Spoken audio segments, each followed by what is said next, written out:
tonight. The last thing he said to me was, make yourself and Nebraska proud. We look back at 2016. And all of that was taken away by an underage, drinking, street racing, illegal immigrant. From the unbelievable. I gotta take a break every now and then, because it is, it's unbelievable. I said it like that, it's unbelievable. To the unreal. It was like, how on earth did you get up there? From heartbreaking. And it should cause all of us to love and to care for those around us. To heartwarming. I've just seen firsthand what happens when you don't do what you want to do in your life, and that you don't get to do it. These are big local stories from the past year, according to our viewers, those on WOWT.com and our Facebook page. There are such things as good things happening, and we needed a place to live, and we thought maybe this was our chance. WOWT 6 News 2016 Rewind. Now, here's your host, Emmy Award-winning Brian Mastry, reporting from downtown Omaha. Good evening. Pouring over a year's worth of story to fit into a half-hour broadcast will leave many worthy candidates out. Our goal tonight is to offer a snapshot of 2016, in large part based on viewer response.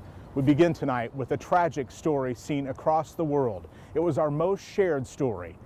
It happened in June, and then 5 months later, the story turned to giving back. Mallory Maddox picks up our coverage from there. The father entered the water. June 14th, a moment at Walt Disney World that no parent could ever imagine. Lane Graves was making sandcastles on the beach when he was attacked by an alligator. So the parents diligently tried to save his life, but Lane was dragged into the water. Our thoughts are with the family. But through his death comes new life and hope for other families. You would never ever know that he's spent a third of his life in the hospital and has had 3 or 4 open heart surgeries. When Ben Sauser came into this world, his parents knew his heart was struggling. They soon learned he would need a transplant.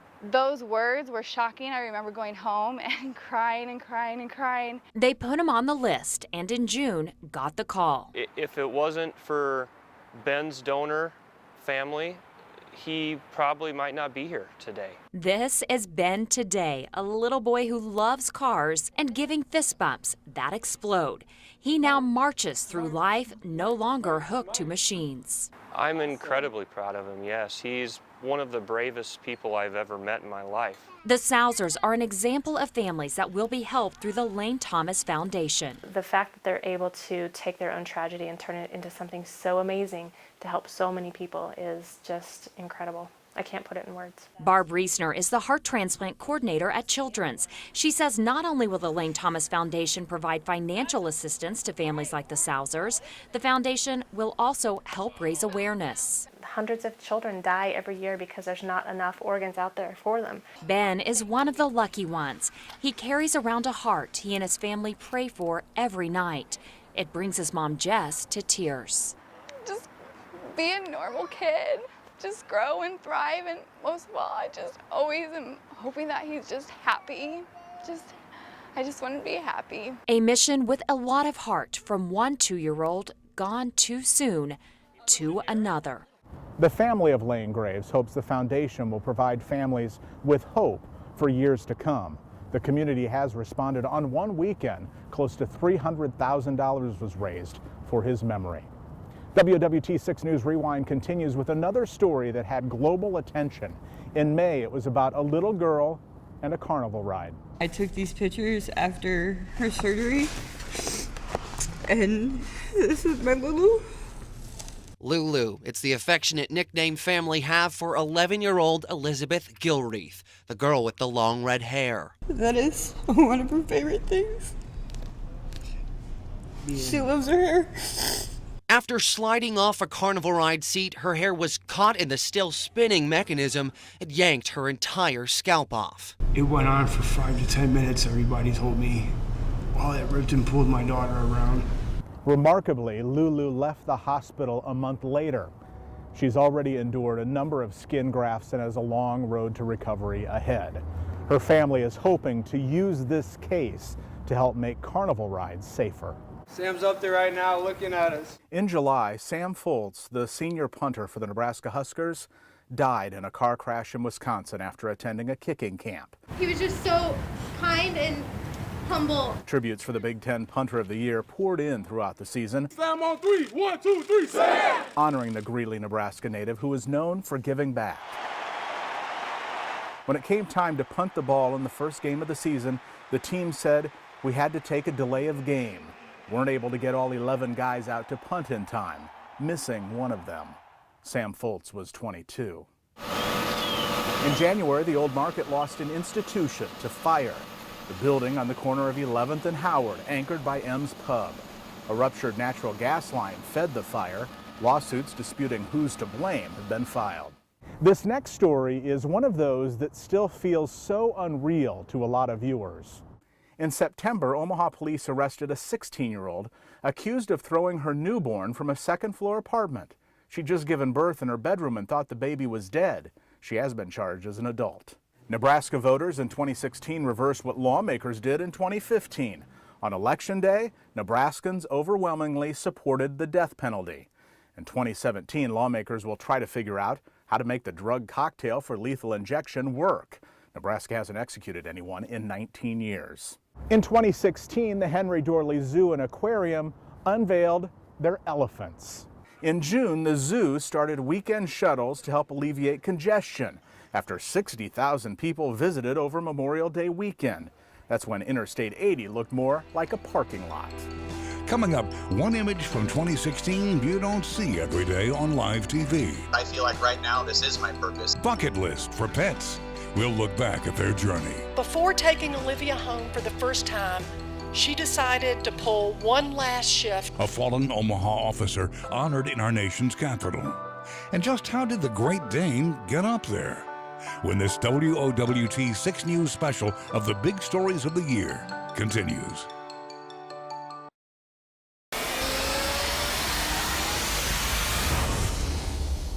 Welcome back to WOWT Rewind, a look at the big stories of 2016.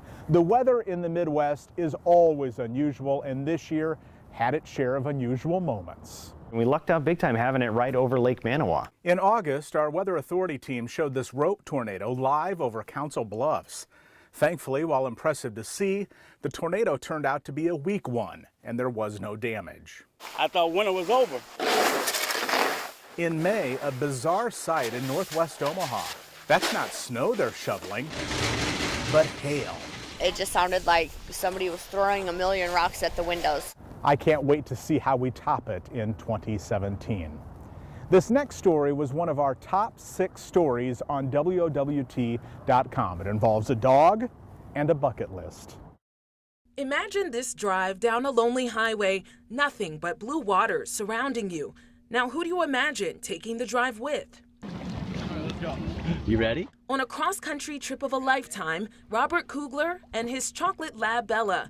He talks to us on Skype, driving through Florida. I didn't want her to be gone one day when I came home. Rob adopted Bella as a puppy 9 years ago, so he was devastated to learn last May that a shoulder injury was actually cancer. They said, you know, this is the worst news we could give you. She has advanced osteosarcoma, and it's already in her lungs. So you need to take her leg today or put her down. Bella was given just 3 to 6 months to live, her leg amputated. Fresh out of school, Rob decided not to go to work, but to make the last months of Bella's life her very best. I feel like right now this is my purpose. It's like the chapter of my life right now is just exploring with my dog. Rob began with a simple trip to the Marine Corps Ball in Chicago, but they kept going east, one state after another, to Cleveland, then Niagara Falls in upstate New York, then south to the city of brotherly love, a stop in D.C. to soak up some history,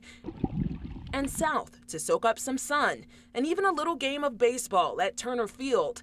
With every city, a new adventure, taking turns camping out in his 4Runner and staying with friends, even strangers, inspired by his mission. He says they say, please don't stop, keep going, you know, and a lot of people say that, you know, any way that we can help, let me know. Rob says he's dealt with a lot of deaths of close loved ones this decade, so this journey is helping him too.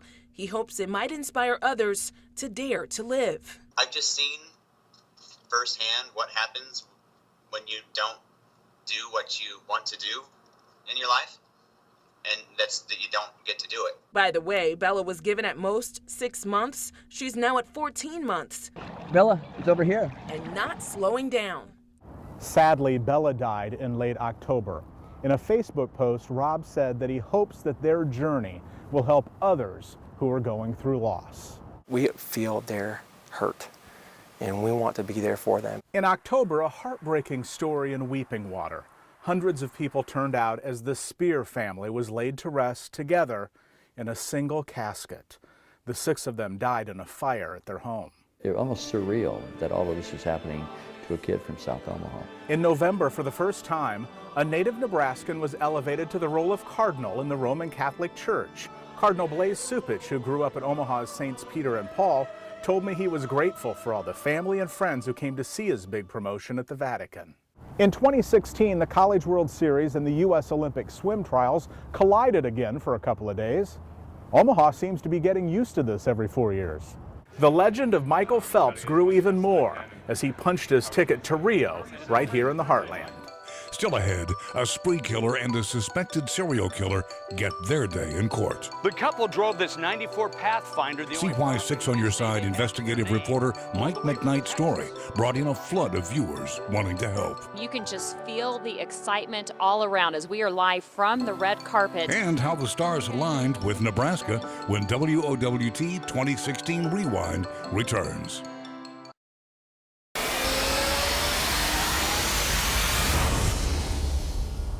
WOWT 6 News Rewind continues with, amazingly, 2 high-profile quadruple murder suspects from 2013 had their day in court in 2016.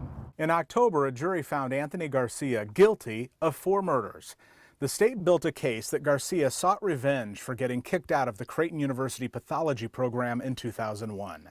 In 2017, Garcia will face a 3-judge panel to decide the death penalty. In November, after several delays, spree killer Nico Jenkins finally went before a 3-judge panel. Their sentence of life in prison or death is expected in February. Jenkins killed 4 people in 10 days. For decades, 6 on Your Side's Mike McKnight has been helping people. Here's one example where viewer feedback was overwhelming. So we had been scammed.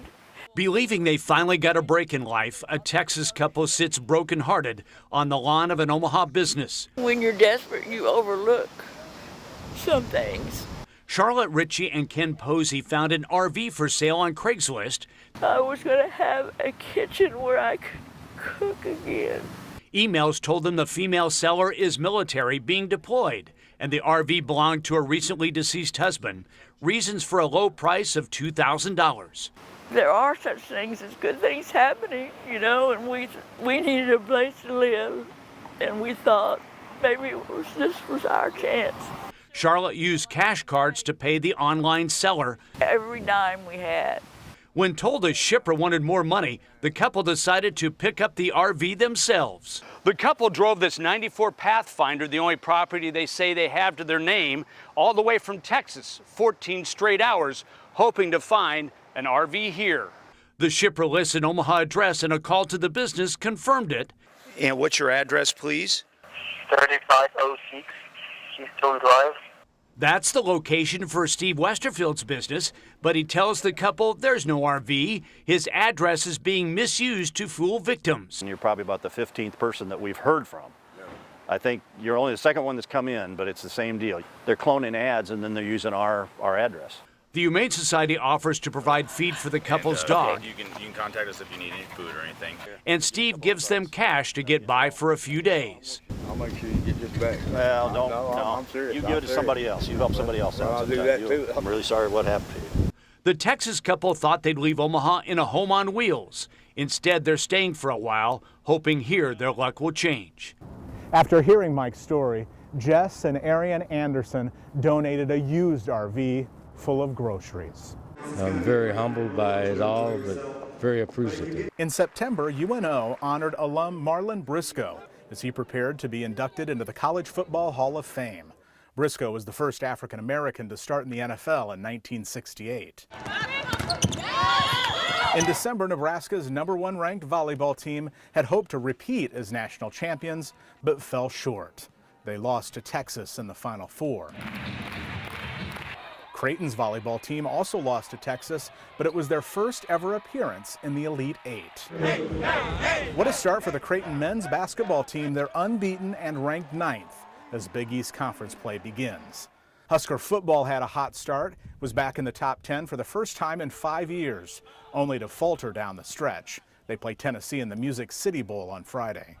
In May, WOWT 6 News traveled to Washington, D.C. for National Police Week. Carrie Orozco, who was killed in the line of duty, was remembered. At the twilight's last gleaming. Dozens of Omaha police officers and Carrie's family took part in a number of events recognizing the men and women in blue across the country. 2016 had its share of starstruck moments. My favorite happened when Mallory Maddox was in Los Angeles on the red carpet, and Blake Shelton came up to her and said, and I quote, "I love corn." Do you want to send any love back to Nebraska? I do. I want Nebraska to know that I love you. I love Mutual of Omaha's Wild Kingdom. I like corn. We were in Los Angeles in May because Lincoln preschool teacher Hannah Houston made the finals of The Voice. She finished 3rd. What a ride it was. In April, Matt Damon came to this Dundee neighborhood for Alexander Payne's next movie, Downsizing. I have a job because people go to the movies, so I'm always really grateful when I see anybody who goes to see the stuff that I'm in. Next, just how do you get a Great Dane out of a tree? 46 years, this is a chapter of my life now I can close. You know, the story ends here. And hundreds of local veterans take a trip of a lifetime as WOWT 6 News looks back at the big local stories of 2016.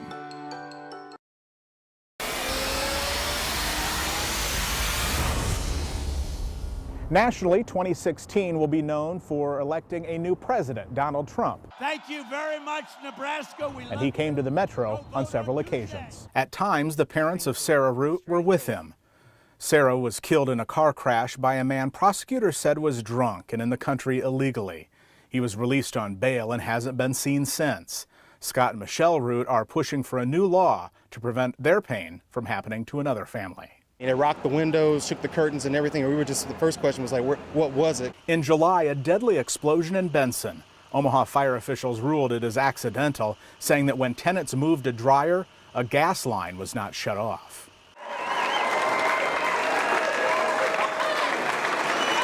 In June, hundreds of Vietnam vets came home to a welcome they never received after the war.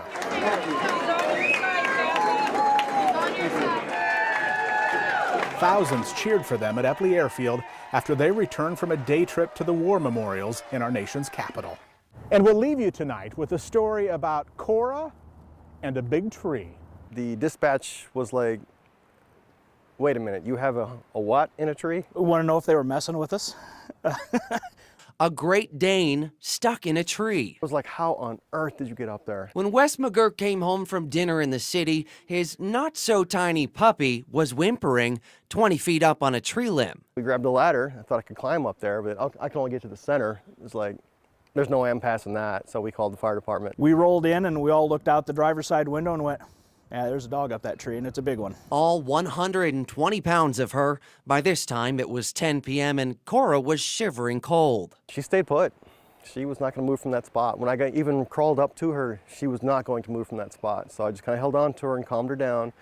And it's like, okay, honey, they're going to be here shortly. We'll get you out of this tree. The plan was to have a tarp ready to catch her if she fell, but the Cass County Sheriff's canine handler would attach a harness to lower her down. It took two of us to put the harness on her. And once she was secured, she wheeled down about halfway and then fell the rest of the way.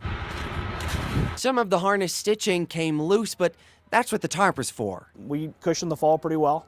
And like I said, he walked in, went into the house like nothing happened. Safe and sound, Cora went about her business, happy to meet her new rescue team friends. I could see a cat getting stuck in a tree, but never a 120-pound dog. Never. It's one of those that we'll talk about down here for a long time. Fingers crossed it won't happen again. The owner thought Cora might have been chasing a raccoon. Well, that's it for 2016, almost in the books. Here's to a prosperous 2017 for you and your family. Good night.